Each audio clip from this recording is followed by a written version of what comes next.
Hello, family. Welcome to Fame with Tiffany Renee. I am Tiffany Renee, also known as the Golden Seat Life. Feel free to like, share, subscribe, or hit the bell icon. It'll notify you every time I upload a new video. Feel free to click on the link in the description box below. I am running a sale on sessions, 15-minute sessions for $10, starting today through February 16th. You don't want to miss that deal. It's absolutely amazing.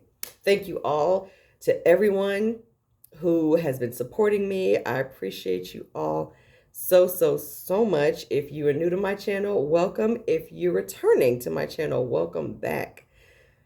Today, I don't want to make this video too long, but I say that all the time, right? But it's bright, it's sunny. Let's talk, okay? I've been wanting to talk about this for a little while, but I try to be very delicate with how I present certain topics.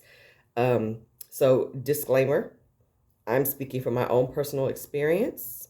I'm pulling references from my own life experience and my own world around me. So this is not intended, I'm not shaming or pointing the finger or anything at anybody else. I'm talking about me. If it resonates with you, bless. Wonderful. Take what resonates and leave what doesn't. That being said, trigger warning, because there may be some things that I talk about that might be triggering to you. So I just want to let you know in advance. Okay. Feel free to continue watching. If you're okay with that, of course. So I want to talk about the victim state. We all know there's multiple states of consciousness that we can enter in during this human experience. There's one consciousness, and we could assume different states of that consciousness. And depending on the state that we assume dictates the world around us. It dictates what we're vibrating, what we're emanating, and what type of experience we're going to have based on the state that we've assumed. We think through that state, we see the world through that state, we operate through that state, and we plant seeds through that state, and we reap the harvest of being in that state, right? And I want to talk about the victim state because I want to share what living in the victim state did to me and what I discovered when I started noticing that I was actually in a victim state and how I've been moving myself out of that state and into a different state, into a better state. Now, for those of you who don't know, I lived a very chaotic and incredibly traumatic childhood. There was a lot that happened to me. I also moved countries. I went from the U.S. over to the Middle East and then back to the U.S. again. And there was just a lot of horrible, unspeakable things that I went through as a child and as a teenager. And so it kind of continued until I was about 20 years old. Incredibly abusive childhood and incredibly traumatic. And when you go through something like that, it does alter your psyche. It alters your state. You're no longer that innocent, loving, happy-go-lucky ball of pure positive energy, divine consciousness of a child anymore. You change. And you change it to a state where society would label it as a victim. You have been a victim of fill in the blank. Now, I understand that in spirituality, especially metaphysics, they usually don't allude to things that transpire to to us that we consider horrible and victimizing as a victim. Like I've never read any religious texts where they alluded to anyone as a victim, because through the eye of consciousness, all things are happening for your good, regardless of how our human mind deciphers it and splits it as good or bad. All things are happening as they should for the ultimate development and the ultimate life experience that your soul has intended to have. And you're going to experience a range of things happening in this 3D, from the best of the best to the worst of the worst and everything in between. So I understand now the point is not to judge those things, but at the time, okay, it took me several years, decades for me to get to this place, okay? And I'll talk about that later in the video. But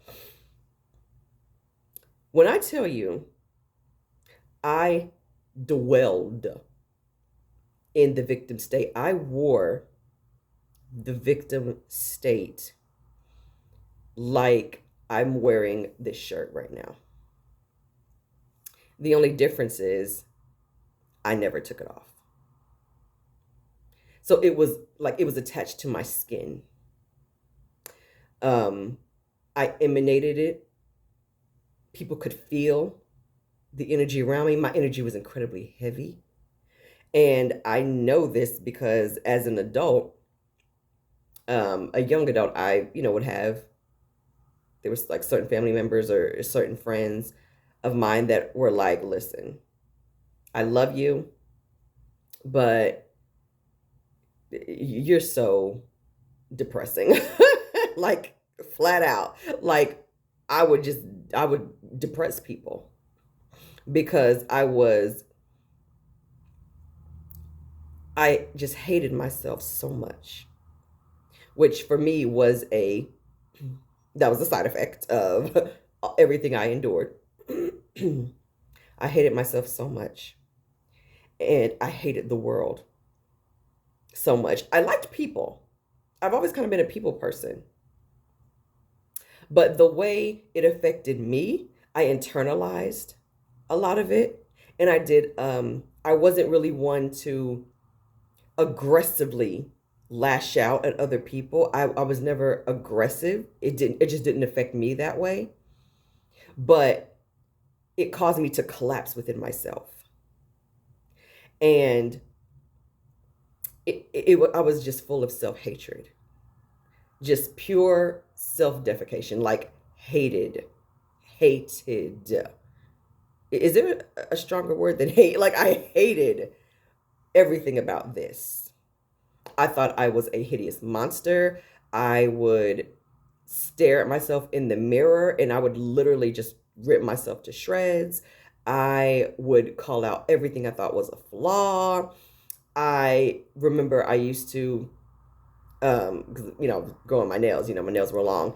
And I used to just stand in the mirror and I would like scratch at my skin because I just thought I was so ugly. And I would just leave like scratch marks. I would just scratch at my face all the time. I would like slap myself all the time.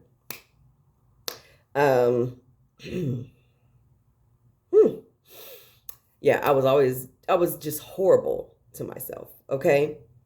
And I realized that since I hated me so much, then everyone else has to agree, right? Since I was so horrible of a person, since my self-esteem was completely just destroyed just from all of my trauma, then I just assumed that the whole world was going to see what I saw. I was afraid that the world was going to notice that I was traumatized, that I was abused, that they were going to know in some capacity. Like, you know what I mean? I just was so afraid that, I would never be safe. That was the biggest thing. I just never felt safe anywhere because I didn't grow up in safety. So while I felt those things, I started to feel sorry for myself. I started to feel so sorry for myself to where I started projecting out this feeling of entitlement. I'm going to call it false entitlement.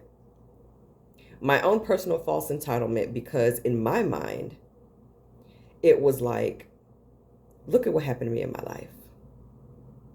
Look at the type of life I've had. My life is still crap. Like, oh my God. And this is a result of everything that happened to me. Look at where I am. Well, I feel like that's not fair. That's not fair. I was dealt a raw hand in life. So life now owes me. Life, you owe me now. You owe it to me to make sure that I thrive. Life, society, okay? You owe me, family, whoever, you owe me. I'm owed success. I'm owed to thrive. Like, I'm owed something to make up for my pain and suffering that I experienced as a kid. World, you now owe me. You got to do right by me now.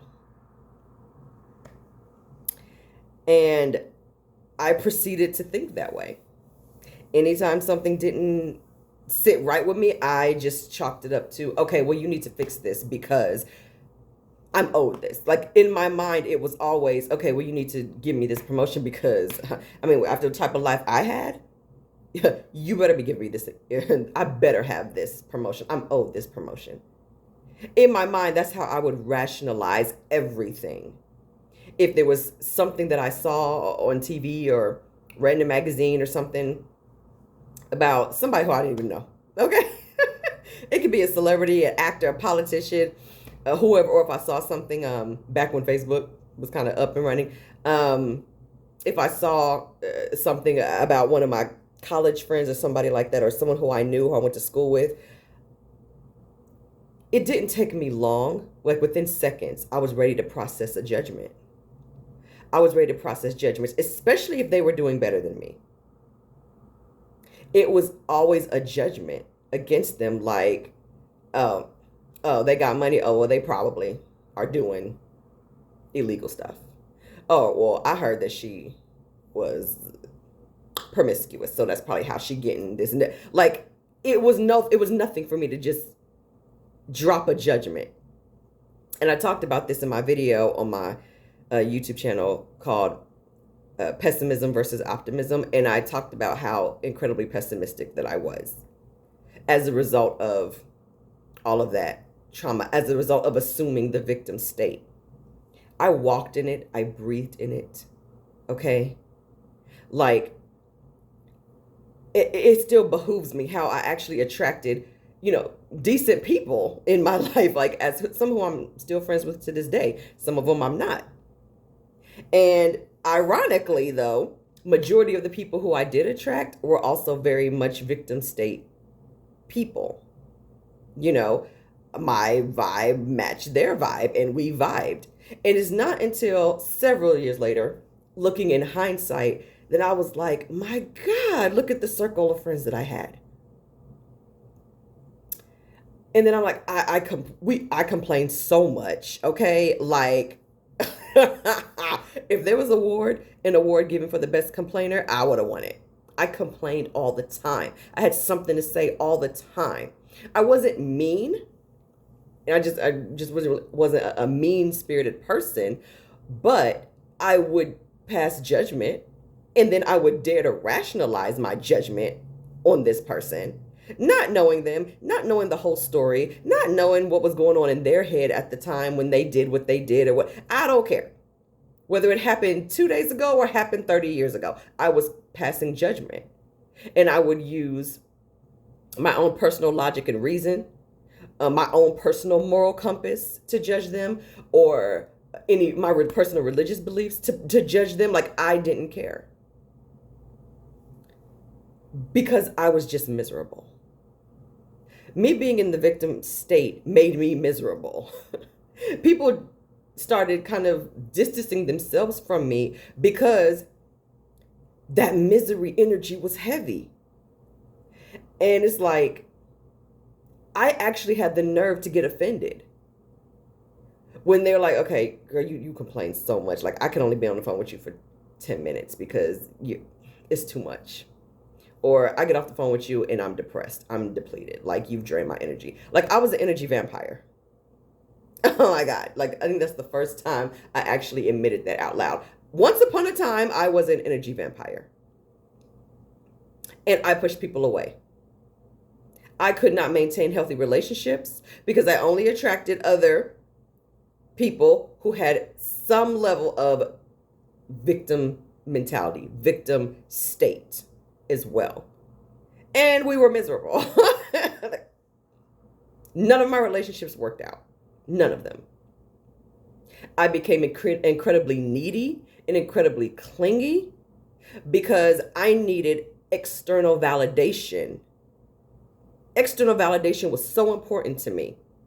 You are not allowed to be mean to me. You're not allowed to criticize me. You're not allowed to tell me anything. You just have to praise me all the time. You're not allowed to not answer your phone. You're not allowed to like do this and this. Like, you have to consistently shower me with love, with affection, with compliments. You have to constantly be doing things so that I can feel secure.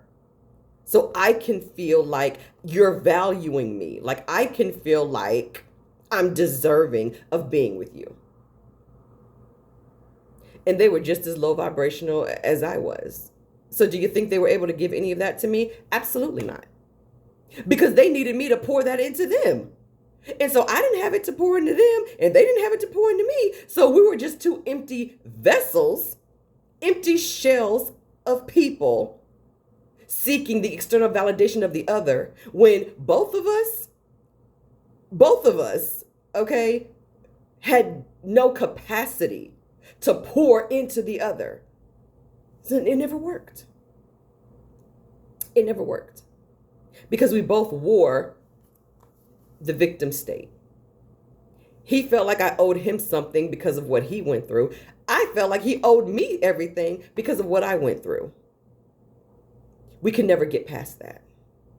Some of our relationships never worked out because I kept attracting those type of people. And it wasn't until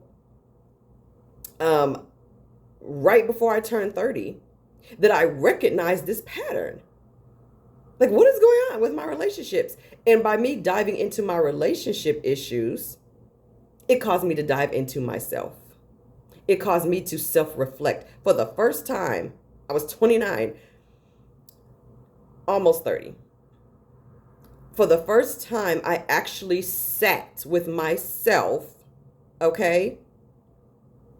Because I recognize that law of attraction is working here. And I have to be attracting these people on some level, even if it's just energetically. I really, really started diving into myself. And a couple of years later, I felt like I was doing enough work and I was able to be honest with myself and honest with the fact that I was indeed playing the victim so much. I was living as the victim. Still, all those years later, I was still living, actively living as a survivor of all of that happened.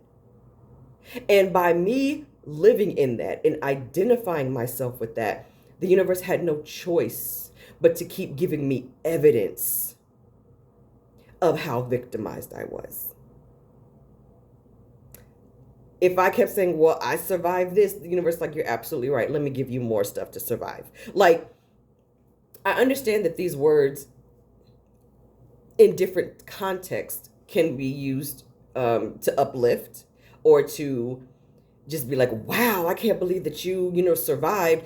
Bless, that's 100% valid. It's all in perspective and all in the context that you use it. But I recognize that I was using it to further solidify the victim state that I was already in. I was using it to throw myself a pity party. And I could never admit any of this at that time. If anyone tried to tell me that that's what I was doing, I immediately got offended and I would distance myself from them.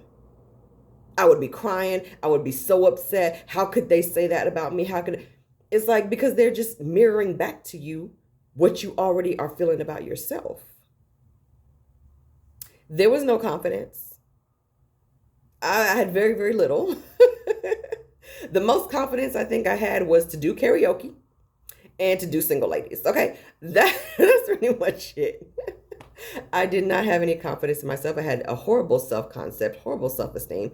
And all of that was a contributing factor to me consistently reminding myself of my victim past. I kept bringing the wounds with me. I carried those wounds with me and I wore them. I wore them like a suit of armor. Like, this is me. I am these things. And it took so many years to where before I could say, no, it's not me. That is a chapter of my life. It is a chapter or a few chapters of the entire book that is Tiffany Renee. And the book is not even finished yet. My life hasn't ended yet. And while I completely understand that being in that state affects everybody differently, that's why I put that disclaimer in the video the first time, saying that this is me. This is my personal journey. This is my personal life experience.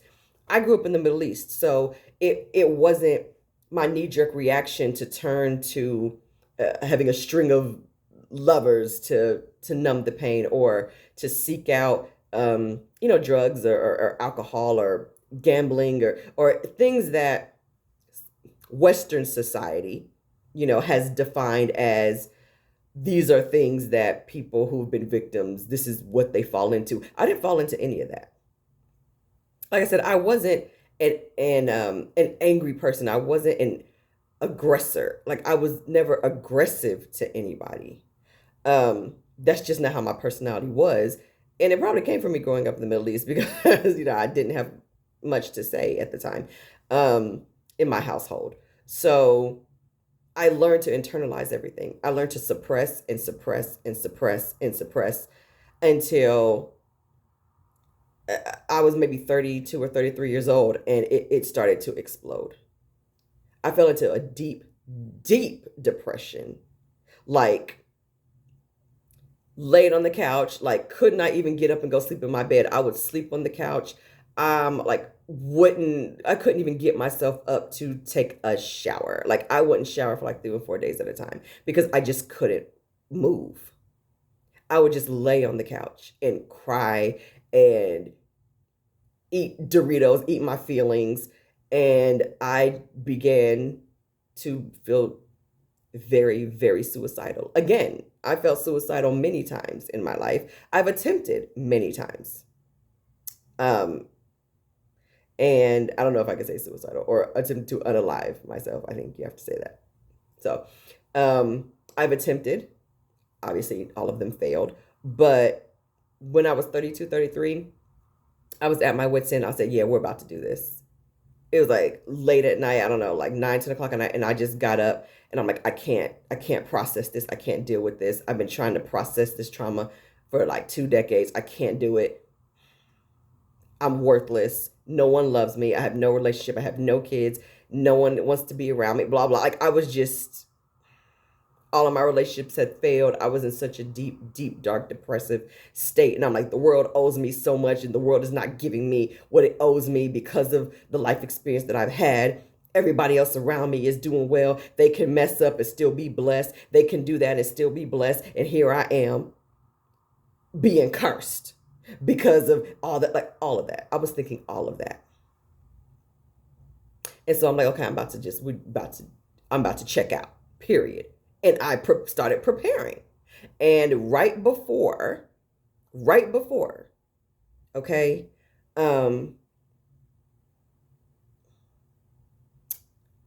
had prepared the method in which I was going to unalive myself. And I'm just being very transparent. Again, trigger warning, and I apologize if this is upsetting anyone. My heart goes out to you, but I always want to be very transparent here because it took a lot for me to get from there to here to where I am right now. And so my intuition kicked in right when I was starting to, you know, and my intuition was incredibly loud. And that was like, I've always heard it, but I would like ignore it a lot and think it's just whatever. But this is like, it was very loud. And I actually obeyed. It said so loud to me, you need to call your aunt. He's like, on my dad's side, you need to call your aunt. Just call her. And I'm thinking, oh, she's going to be out or she's going to be at work, whatever. And then I just dismissed it. And then it was like, no, you need to call your aunt now. Like, and so, okay. So I was like, okay, let me put this on pause and let me just go. Because I'm like, why do I need to call her? Went back and sat down on the couch and I just picked up the phone and called. She answered on the first ring. That like rarely happens, right? First ring, immediately she answered. It was like 10, 11 o'clock at night. She answered on the first ring. And I just told her I just feel really bad. And I just don't understand why. I don't understand why my life is the way it is. And then she knew immediately. She was like, oh, do you mean why WXYZ happened to you? And I was like, yes. Like she already knew intuitively why I was calling. She answered on the first ring. It's like God just orchestrated it. Like, no, you need to stop, go call. And she was like, just placed prepared to receive my call.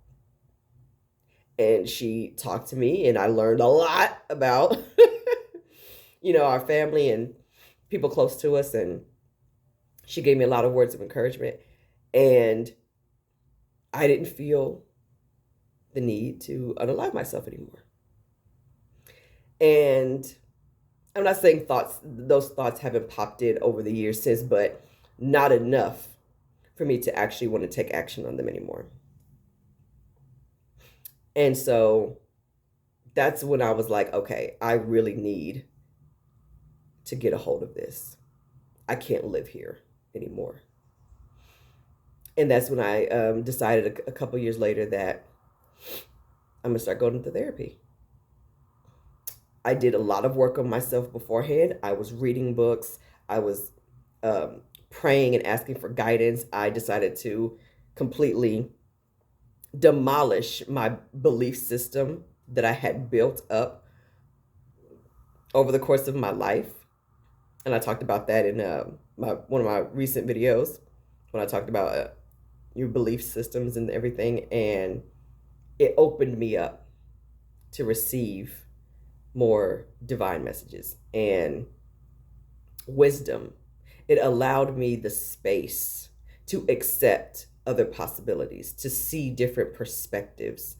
And once that happened, I started understanding myself more. I started understanding why I was thinking what I was thinking, why I was feeling how I was feeling, and how it was not serving me. Because that's the thing. I battled, okay? Remember I said it took me a couple of years before I decided to start going to therapy? I was battling removing myself from the victim state. I was battling it because I did not know it then, but I know now that I was getting a payoff by living in that state. While there were some people who were kind of putting distance between me, there were other people who felt like they needed to bring me closer. There were people who felt like, oh, poor Tiffany. Oh my gosh, I had such a terrible, terrible life. Oh my God, we have to make sure she's good. poor little lamb. We got to make sure that she's good at all time. If she needs something, make sure you get it for her. If she needs it, make sure you do. Make sure you do right by her. Make sure you do. It became that. So my ego made the connection that, oh, by you wearing the label, hi, I'm a victim, you receive love, you receive compassion, you receive attention, you receive external validation. Like there was a payoff to me living in that state. And I was willing to dwell in that state. Actually, for quite a long time, I received payoffs for being in that state. I received praise and admiration and all of these things, right? There was a payoff. And I was willing to keep playing that role as long as I needed to, as long as I was getting the payoff. Because now being a victim was now benefiting me. I was now benefiting from my own victimization that I experienced. There was a payoff for it. I was getting something out of it.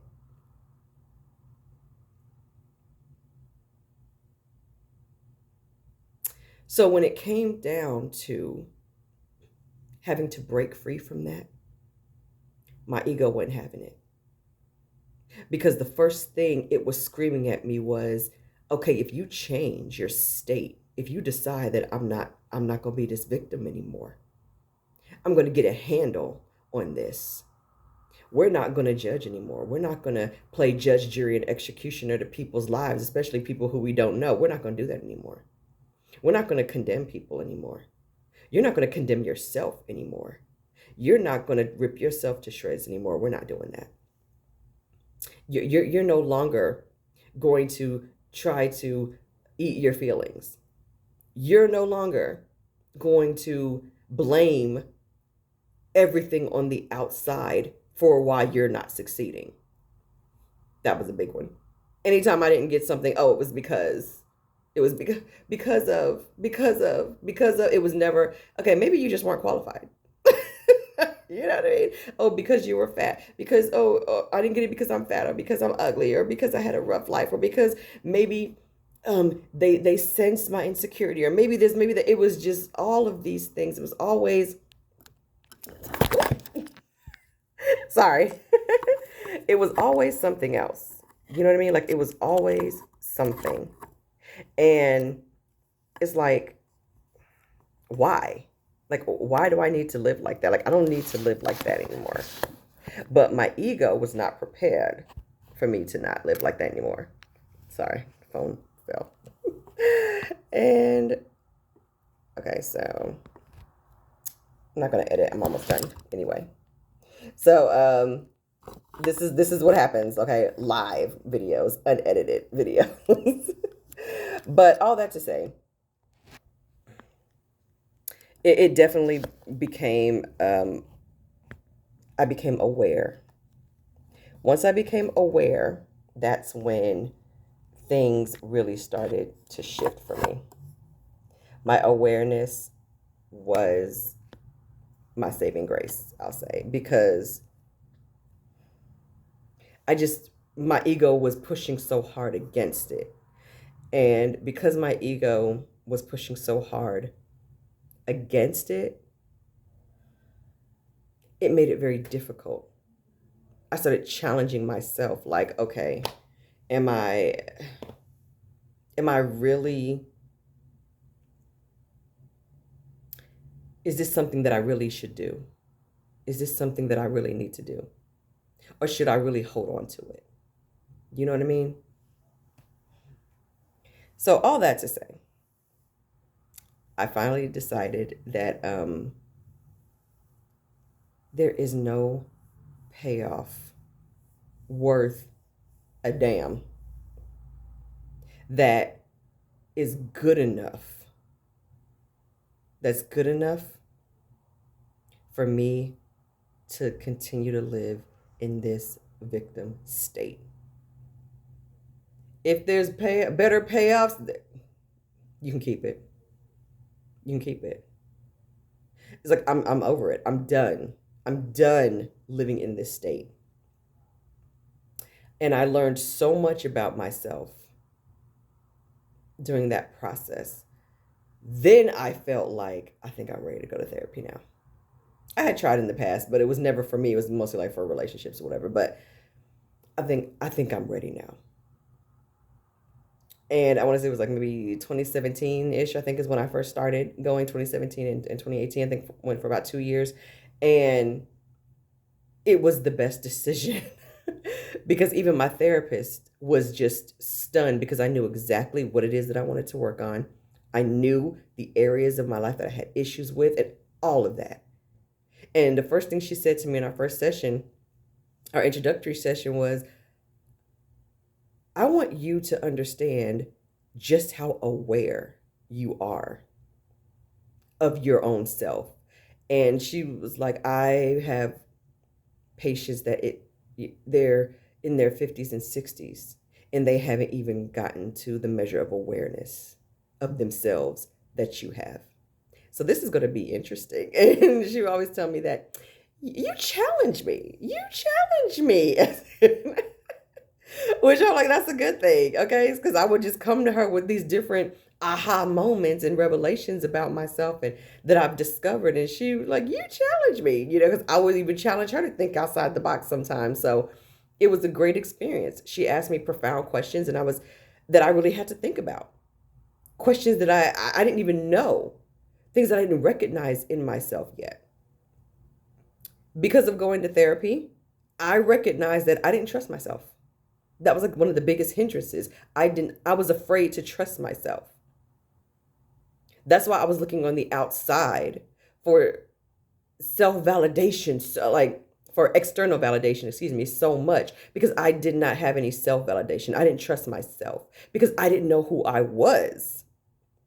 All I knew was everything that was a product of my trauma. I reacted to the world from a place of trauma. If I saw that somebody did something, if I read a headline about something, I don't know, some actor, whatever, did something. If it was something that I could relate to and it struck a nerve in me, if it triggered me, I was like, that actor, and you know what I mean? The judgments would start. I don't know this person. I don't know this person from a can of paint, but I'm judging them. I'm playing judge, juror, and executioner for them in my world because of a headline, because of a mistake that they made, or because an error of judgment that they made, or because a certain word that they said, or a certain phrase that they used. It triggered me. And I had to recognize that it's not them. Because people err. We mess up. Whether we like to admit it or not, we mess up. People error. Okay? It's part of our life experiences. To quote Maya Angelou, when you know better, you do better. You mess up. Usually in hindsight, you recognize the error, or you recognize that, that wasn't fair, or that wasn't cool, or yeah, I probably shouldn't have done this. Maybe I shouldn't have said that. Maybe I shouldn't have did this. Whether it's friends, family, strangers, whatever, we all have those moments where we reflect. Sometimes we feel guilty. Sometimes we regret certain things. But it's part of our life experience. Because the goal is that when you've learned better and you recognize, maybe that wasn't cool. That wasn't me acting from my highest self. And you can acknowledge it. You can acknowledge that, okay, I wasn't acting in my higher self. I was a different state. I was a different version of me. I was a completely different person at that time. And I recognize that, and I take accountability for that version of me at that time who did or said or acted whatever in those ways. And now I am a different version of self. And I can elevate. I can move past it. I can grow from that. Like, that's everybody's story. But the thing is, I was not giving myself grace to do that. And I wasn't giving other people grace to do it either. So going to therapy helped me give myself grace. Like, you did things and said things and acted in certain ways or whatever. because of the person who you were, because of the state that you were in at that time. And that was your reaction. You weren't responding. You didn't know how to respond.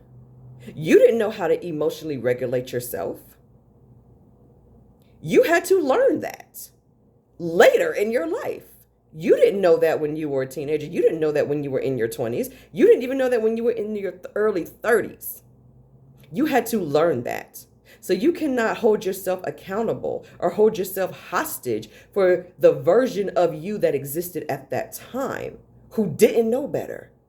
I was literally just acting according to how I knew how to act and respond. And the world around me was supporting that because it was literally just a mirror of who I was. I had to learn how to give myself grace. I had to learn how to stop beating up on myself. I had to learn how to stop self-punishing myself or seeking out ways to punish myself because I still felt like I needed to be punished. I still felt like I was the bad little girl. Like I still had those thoughts. They still pop up every now and then. I'm not going to pretend like I'm just completely, but I'm getting so much better. I can recognize when it's happening and I can say, yeah, clear, cancel, delete. Clear, cancel, delete. That's not who I am. That's not who I am. That's not who I am. That was a different version of me. That's not who I am now. That was a different version of me. That's not who I am now. I can say that. I can say that now. I'm not saying it's always easy. Sometimes, people may say it's easier said than done. Of course, you can always affirm that it's easy for you. Yeah, okay. Don't let me put no limiting beliefs on you, boo. Okay. Affirm that it's easy for you. It's easy for me to get through this. It's easy for me to shift out of my victim state. It's easy to do that. But I noticed how living in that victim state and how dwelling in it so long, even the residue of shifting out of the victim state, I see what it's done to my life. And I see how it caused me to show up for the world and how therefore the world showed up for me. So if there's anyone, out there who has experienced these things or who currently is experiencing them, I know it may sound too easy or too simple, but it really comes down to making a choice. If you're dwelling in that state, you got to ask yourself, what is the payoff that I'm getting? What is the payoff? What benefits am I getting for remaining in this state? And know that you can give yourself those benefits and more and better by moving out of those states. You don't have to be afraid to move yourself out of the victim state because you don't know what's on the other side. You don't have to be afraid of what you're going to lose, which is what I was. I was afraid of what I was going to lose by telling myself, I am not a victim. I'm not a victim of anything. They were circumstances. They were not ideal circumstances, but those circumstances put me on the path to me being where I am right now. That's it. Life. You know what I mean? And to give myself grace. And to understand that other people deserve that same grace as well. I don't know everyone's story, and they don't know mine. I can't assume that someone is a bad person because of the way they acted when they were in a very specific state. We all judge people based on our own personal moral compasses and our own moral codes and our own ethics and values. And the collective may agree on some, but overall, it's very individual. So, I do my very best, and I even made a video about it, about judgment, because I judge myself so much. And when you judge yourself, you are literally going to be mirrored back a world full of judgment. And, you know, I'm still on my journey. I'm getting better and better. And every now and then that victim state visits me, and I just have to, I got to pivot. Okay. You know, sometimes it hits me hard, unexpectedly, and my body reacts, and I let myself react. I let whatever feelings come up move through me. Instead of reacting from that place, I let it move through me. So that's my story. So now I'm in a much better state, and I'm in a state that I like being in, and I'm going to continue to elevate into higher states until I get to my higher self, because that's who I believe we are truly meant to be. We are truly meant to be our highest version of ourselves. We come in to our life experience forgetting that we are our higher selves, and we operate from a place of very, very low vibration. And, you know, we start learning things and picking up things, and we end up kind of all over the place, shifting in and out of all different types of states. You know, victim state is just one of so many that we enter in and out of all day, every day. I just have to be more mindful of that. And I'm becoming more mindful of that. And I've been able to adjust accordingly to where I am in some states longer than I'm in others. I'm in states that I really want to be in, that really do serve me and help me thrive, longer than in other states that seem to be more detrimental.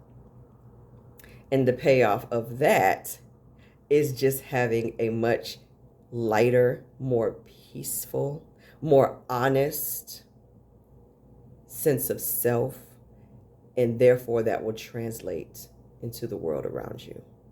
So with that, I will leave it there. I know I said I was going to try not to make this a long video, but it's a long video. And if you're still with me, I appreciate it. I appreciate you. You are so much more than all of these other states. We are one consciousness, and we are always in a constant state of consciousness. And we are just such incredible beings. And remember that. Exalt that part of you. Exalt the higher part of you. Exalt the God part of you. Because any other state below that is it can't compete. No, your victim state can't compete with your God state. So in terms of what it will do for you, how freeing it is. So clinging to the payoff of remaining in the victim state, it will only get you more things to feel victimized about. The universe will see to that, because it definitely saw to it with me. But shifting into a better state, I'm seeing better things reflected back to me. So that's a wrap. Thank you all so much. I appreciate you. I love you tremendously. Have grace. Be patient with yourself. Give yourself grace. Give grace to others. And